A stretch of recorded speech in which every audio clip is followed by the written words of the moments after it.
See that? Nice, violent boil. If you start to see smoke, maybe your oil's a little too high. Now what's going to happen too is as you add more, the oil's going to cool. So you're going to have to adjust your heat. You're going to have to add more heat. Once it catches up and all the pieces get evenly heated, then you can turn it back down. But basically what you want is a nice vigorous boil without it smoking. Believe me, if it's too hot, it'll sputter a lot. And you'll know it.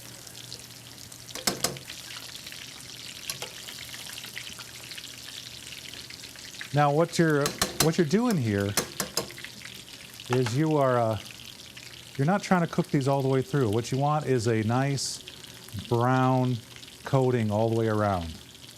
The oven's going to do the rest, and that's what you want, because you want the juices from the chicken to exude into the gravy and create the dish. So, all right. Let's get these babies out. We'll put them on some paper. And see how they're nice and hot? This is the time you add the spice. You know why? Because you got hot oil all over it. All your spices are going to contact that hot oil, and it's going to coat the oil, and the oil is going to go through everything else and spread that flavor around. So what we're going to do, now remember, don't get all hung up on the proportions. On the website, everything is detailed for you, how much of this stuff to use. We're going to do a little bit of onion powder. My little bit is some people's lot. See that? It's very generous. A little parsley. This is dried parsley. I have no idea what this actually does. But my grandmother used this, and my mother used this, and by God, I'm not going to break tradition now. Got a little sea salt. I'm using it in the Whopper container. Normally, I would just use a shaker, but very light with the salt. We've got your basic generic poultry seasoning. You want to be generous with that too.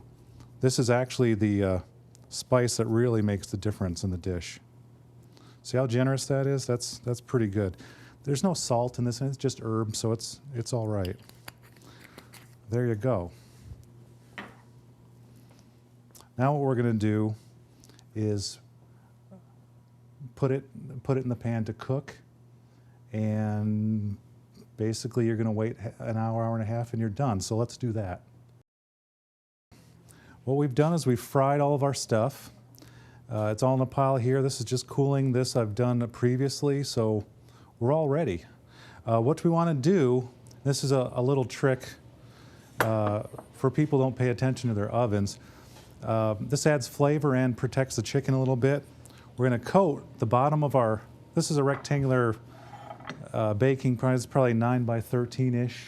You don't have to be too scientific about it. Get something approximately this size. We'll put a little onion here. And then let's get some celery. Don't need a lot of celery. Just enough to add a little flavor, a little punch. And what I like about this is it adds flavor. The celery actually adds liquid, flavorful liquid to the dish, but it also prevents the stuff from sticking to the bottom of the pan. And if you're like me, you'll get busy when you put it in the oven, walk away, come back half an hour too late, and guess what? It's all dried up and stuck to the bottom. Well, this will at least help the stuck to the bottom part. Okay. What we want to do now is add the what's going to be our gravy. Two things I like to use. Whoops. All right. Here's a cream of mushroom or a cream of chicken. It's a cream of something. You need something a little thick.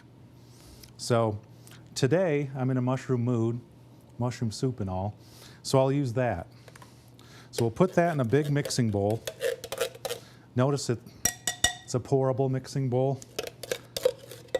Okay, what we want to do is we want to add enough cold water where it's not soup in the traditional sense, it's still kind of thick.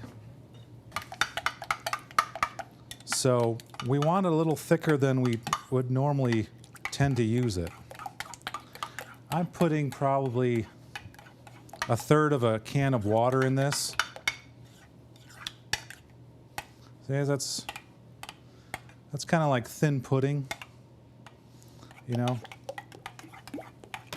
Now, of course, after it cooks and you let it sit out uncovered, it's gonna thicken up again. But here's the trick to this. Don't pour it over the chicken. Pour it around the chicken. What you're gonna do really is you're braising the chicken in the sauce. So that means the bottom half is going to be kind of boiled in sauce, and the top half is going to be relatively dry. So what you're going to do, let's get some foil here.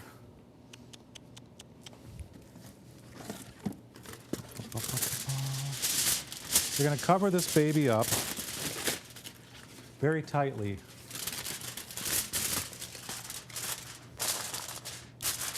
You're going to preheat an oven to around 350 degrees Fahrenheit.